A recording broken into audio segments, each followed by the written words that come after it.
Rick, any lineup changes for tonight other than the goaltender? No. Demmer obviously is the only guy changed. You guys had a game with a lot of stakes on Saturday in Edmonton, playoff feel to it. This one may not have that. How do you recreate any level of urgency for you guys? Yeah, I think it comes from us. Actually, Calgary's record last bunch of games been playing well. They got some guys that are hot, so I've been on the other position side before, so we don't want a loose game, but we want to play our style, and I think that's really what it comes down to. I don't really have to say anything; the players know it, so just be ready for the puck drop. Rick, what do you like about the second power play unit spending some time before practice today, just getting out there work with Henrik? Yeah, it was Lindy and Heroic. They wanted to get the guys out early, just them as a unit. So it's always good when you get guy leadership take over sometimes, and just they want to work on some reps. They can be important for us.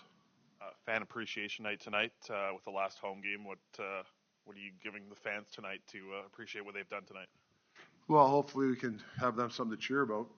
But I think it's a nice night for the guys. It's been a long year, and I think some guys will get recognized from the fans. It's obviously a nice thing at the end of the year, but we got to be more. That stuff's great, but it's business for me tonight. Rick, also the business. A win would bring this franchise 50 victories on the season. It hasn't happened that often. What do you think it would represent to the guys in the room to achieve that? I know you guys have been so good about game to game, but 50 is a pretty significant number. What do you think? Well, I think what's significant is started training camp, and even last year, a lot of I'm not saying whether it's right or wrong. A lot of people didn't believe what we could have accomplished. So we've got this certain plateau. There's another plateau to go. So I think we've answered that question is like, hey, if we play our way, we can be successful. And I think it's the guys should have a little swagger because of it. But then there's also another level. So I think that's the way you got to look at it. Rick, every year in the postseason, some player comes out of the shadows and lights it up. What is the potential of Dakota to perhaps be one of those guys, especially on the line that he's with? You talked yesterday about Lindholm and his smarts and Garland's game. Would he have that kind of potential to take his game to another level? Yeah, it's funny. We were talking about a couple of weeks ago. We were having dinner with the coach. We were talking about past history. Remember John Druce came from nowhere. Guys like that. Is there a guy on our team that can just come from nowhere and get hot? There's a bunch of guys that can do that. I talked to some individuals. Even though some guys have scored one goal in 30 games, one goal in 20. You hear all that stuff. It's a whole different ball of wax, right? You can. People just remember the playoffs. Like you could have a crappy year, or maybe just an average year, and you could have a good, whether it's 3, 4, 5, 6, 2 months, and people just remember that. So that's motivation. So could it be him? Yeah, it could be a bunch of guys. Rick, what have you seen from Elias Lindholm of late that gives you optimism? It's for me just a lot easier for me for matchups. I think I've stated a lot that his two-way game. I thought there's certain spots where the penalty kill, him in there has helped me too also spread out the minutes, and I just think it balances our lines a lot better when he's in the slot there where he's at. And it's safe to say it just took him a while to kind of it has taken him a while to get up to speed. Yeah, a couple, maybe early in the system. In all fairness to him, I bounced him on the wing. I bounced him on a couple of lines. I ping-ponged him around a little bit. Then he's, had an injury, nagging injury. So it's hard to, he's been in a tough spot. But this is why we acquired him for this part of the season. Rick, another coaching change in the NHL this morning, and there's probably going to be more here at the end of the season. I didn't hear. Don Granato in Buffalo. I think it's 14 teams have made coaching moves since you were hired, which was like yesterday. Or 14? Yeah. Just sort of a philosophical question. Like the pressure to win, obviously, the churn, and I know it's easy to change a coach as opposed to 20 skaters, but how difficult is that when you hear that kind of number and just know that in a couple of your buddies, you've talked about Berube out of work. How tough is that in that line of work? Well, it's tough. We were talking about, whatever they were talking about, Jack Adams races and all this sort of stuff, and it just changes daily because Craig Berube, three-fourths wins the Stanley Cup. Todd McClellan, very good coach, gets fired. You can go down a list of guys. Lindy Ruff, last year had 100 and something points. So yeah, I guess you just rent wherever you go.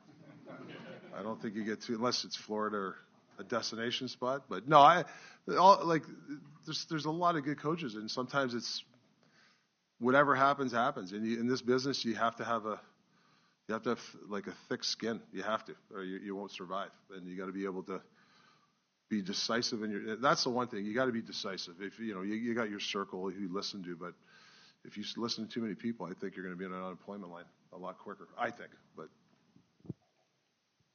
yeah, really good. Just to follow on that, Rick, I remember you said, I think it was the end of last season, that you're not here for a single or to bunt your way on, that you were, swinging for the fence.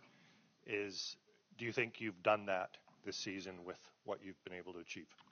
Well, with my staff, yeah. I think there's certain decisions you got to go with, and if you're wrong, I mean, if you go for 3, you're probably one of the guys going to get fired. You got to swing for it. There's certain things I believed in this year to do, and thank God they worked out. But if they don't, then you got to answer the questions, right? So, yeah, I think that's what I've learned over the last bunch of years is like I'm not going to be wishy-washy, and because the players can see it, and I think if you're more decisive, you got a better chance of sticking around for a while. So, yeah, I think myself with the staff have swung the bat on some of our decisions. Yeah. Rick, just 2 games to go. There's still a possibility of maybe even finishing first in the Yeah. West. I'm wondering if there was one point in this season where you saw that it really clicked for this hockey team, where not only did they start believing in themselves, but realized, yeah, we could be a good hockey team and we could do damage in the playoffs. Was there one thing or 1 week or anything that stands out to you? Well, I think the first 50, we didn't face any adversity. Like, a lot of things went our way.